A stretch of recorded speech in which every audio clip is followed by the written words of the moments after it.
All right, U.S.-Pakistan relations. What is going on with Pakistan? What are they thinking? Pakistan is always a problem.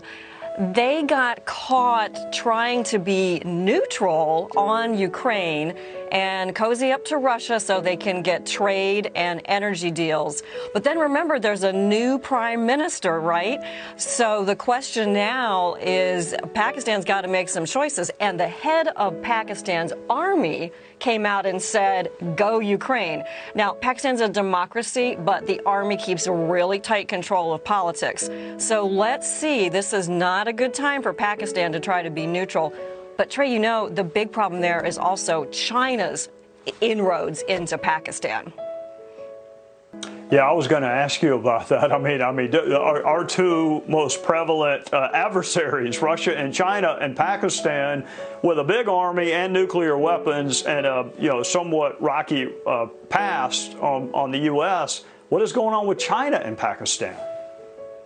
Yes, a lot of ups and downs, especially as the U.S. gets closer to India. But China and Pakistan have been friends for decades. And now Pakistan is really deeply in debt, monetary debt, to China and Xi Jinping.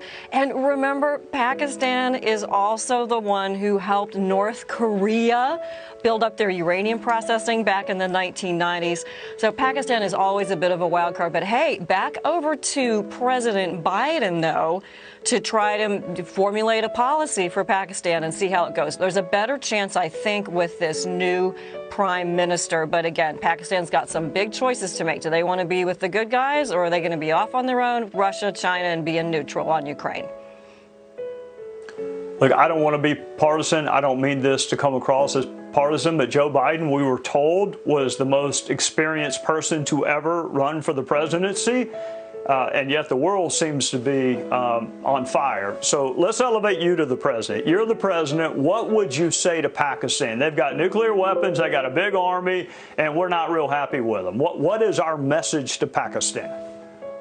Right. Pakistan needs to support Ukraine, stop looking for deals with Russia right now, limit their involvement with China, okay, and then also stop the anti-American policies that are part of the reason that Imran Khan, their prime minister, got voted out of office a couple weeks ago. So it's time to cool it on the anti-American